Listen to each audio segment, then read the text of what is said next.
guys, yung araw-araw ka na lang linis, oras-oras ka na lang linis sa bahay, lalong-lalo na sa loob, pero wala kang nakikitang kalinisan. Ay, nakakapagod, grabe, sobra. Kung hindi mo na alam kung saan ka ba lulugar. Yung linis ka ng linis, parang walang katapusan. Ang alikabok, grabe, sobra. Parang susuko na ang aking katawan sa sobrang pagod. Pero kinakaya ko lang. Dahil wala naman ibang gagawa.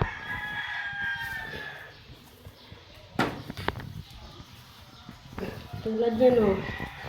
Linis ka ng linis. Tapos mamaya may alikabok na naman. Hindi mo man alisin, masakit sa paa.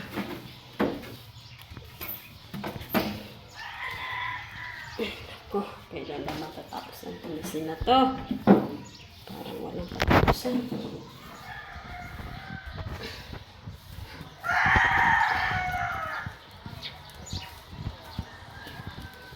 Walang katapusan ng trabaho. Buti na ngayon, walang gaano kasi hindi po nag-umpisa yung dito sa kusina. Lalo na pag nag-umpisa na yung pagtrabaho dito sa kusina, halos wala na akong pahinga. Ay, nako. Parang bugbog na lahat yung katawan ko sa pagod. Bugbog sa pagod yung katawan. Tingnan mo naman, ang daming kalat. Pero, oras-oras walis. Araw-araw, pero hindi nawawala yung kalat. Kulang na lang may maintenance dito araw-araw.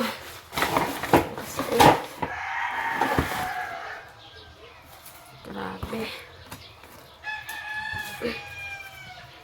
Nakakahilo na sa sobrang pagod naman. Nakakahilo naman minsan. Ano ba dapat gawin? Hindi mo na alam kung alin uunahin mong trabaho.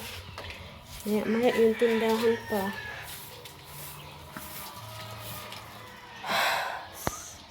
Pagkatapos ko dito maglinis sa baboy naman, papaliguan ko yung baboy. Mag-isa lang pati ako dito. Ay, sobra pagod.